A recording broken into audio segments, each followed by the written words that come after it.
Okay, so first off, hindi po ako bumili ng material. So, kung ano na lang po yung nasa stock ko. So, itong rope na to is matagal na po siya sa akin.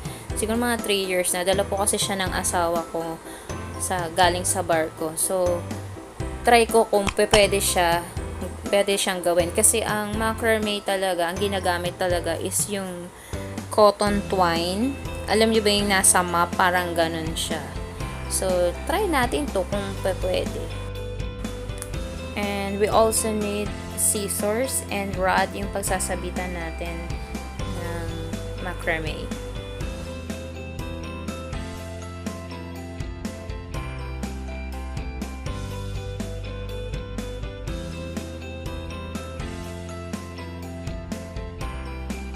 Okay, ang pinakaunang knot is lark's head knot. So, tingnan nyo maigi guys kung paano ko siya gagawin.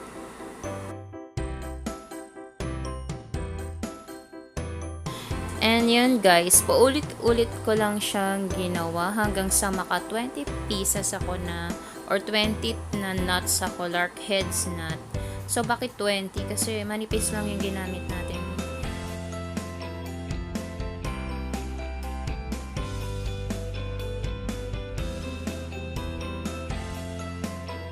Okay, so nasa second layer na tayo.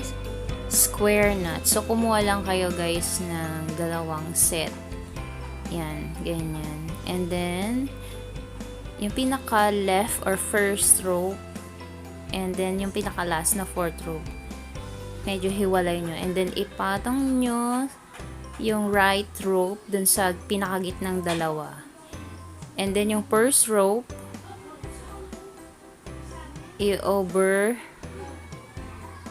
nyo dun sa pinaka fourth na rope, and then ipapasok or twist nyo ng ganyan.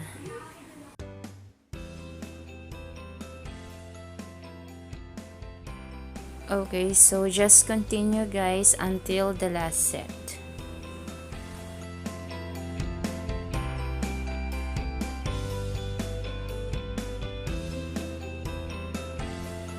Okay, so tapos na tayo guys. Ayusin lang natin ng konti. Yan. Kasi madulas talaga tong ganitong rope. Kasi makintab siya. Compared din talaga sa macrame cord na linen or cotton. Okay, third knot or layer. So, same pa rin, square knot pa rin. Kaso guys, nas nauna yung first layer. Ipuput over nyo sa gitna, and then yung pinaka fourth sa kanya naman siya naman ngayon ang iti-twist nyo.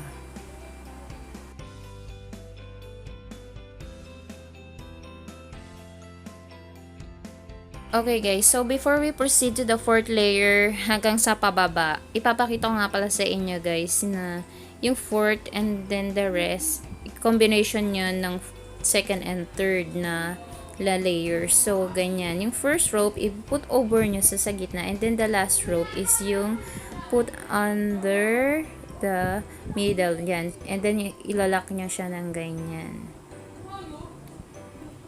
And, re-repeat uli, kaso mauna naman yung pinaka-last rope or fourth, and then put over sa middle. And then, yung the first rope, yun yung papasok nyo naman. So, ganyan. And then, twist and locked. So, yan guys. Ganyan lang ang mangyayari mamaya. Isisingit ko rin tong clip na to para hindi kayo malito. Okay, so, nasa fourth layer na tayo. Natapos na tayo sa third. So, ang pinagkaiba naman ito guys, ang kinuha nating rope is yung third, fourth, and then fifth and sixth. So, kada baba ng layer guys, nag-i-skip din kayo ng rope para ma-achieve natin yung V-shape.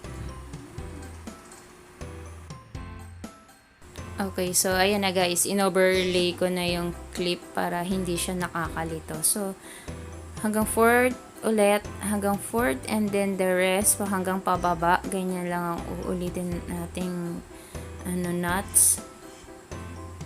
So, paulit-ulit lang siya. Kasi as a beginner, nakakalito talaga yan. By the way, first time ko lang din gumawa nito, guys. So, nakakatawa lang na nagawa ko siya.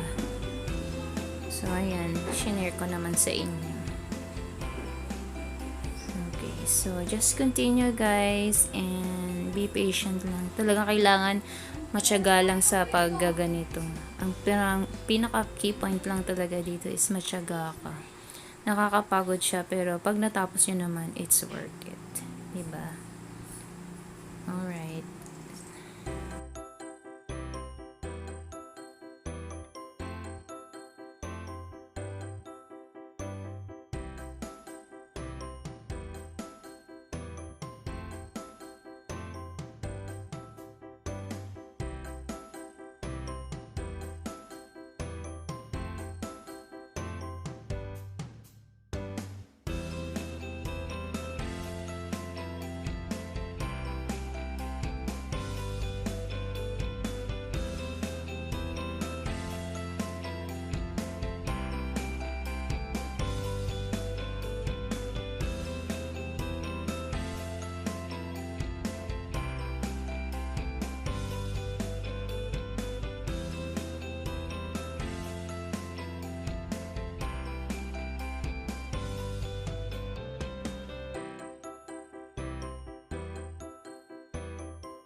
Okay guys, nasa 6 layer na tayo. Same pattern pa rin guys. Square knot and then mag-skip kayo ng rope para ma-achieve natin ang V-line.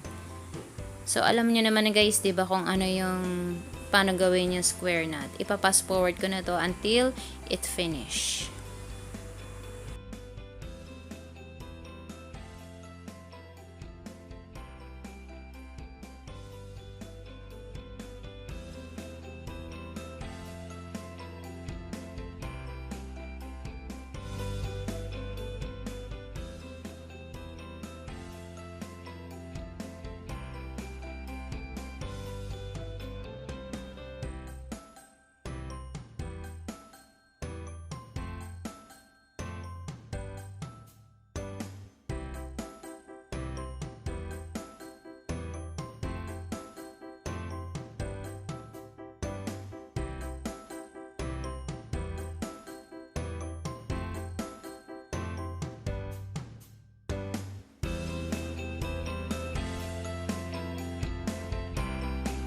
And we're in the last part guys. So nandito na tayo sa diamond pattern or diamond knot.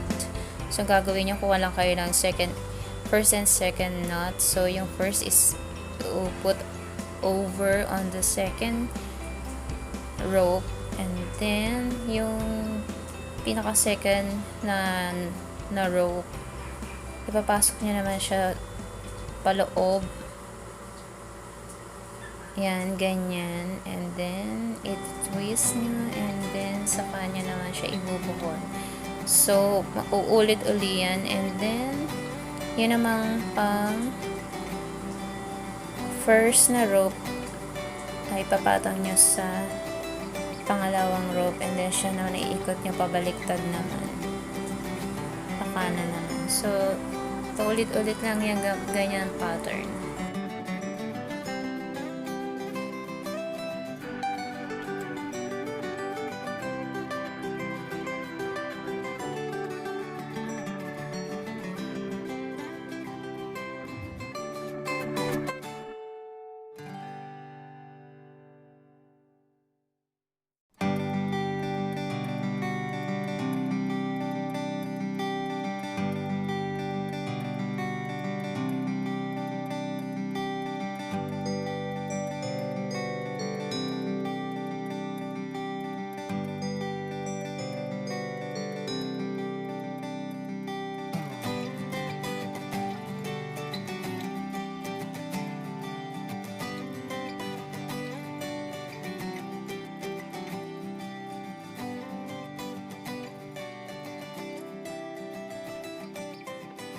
And yes guys, we're done.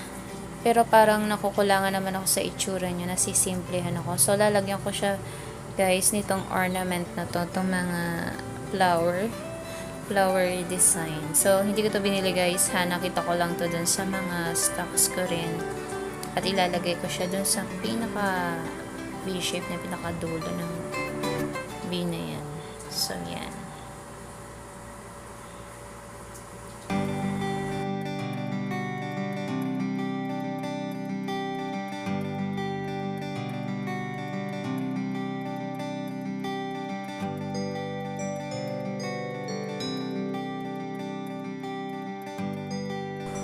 And then, ginapit ko nga pala siya guys. Yung pinakailalim niya kasi sobrang haba pala.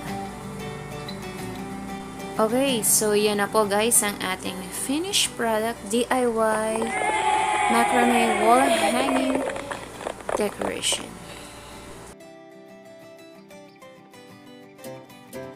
Okay, before I forgot guys, yung rod na ginamit natin sa ating project is napulot ko lang din yan. Ang ginawa ko lang is niliha ko and then I cut into two. Gusto ko kasi yung rustic ang dating. So, yan guys. Okay guys, so dito na po nagtatapos ang ating video. Please subscribe and hit the notification bell. Have a nice day and good luck. Bye!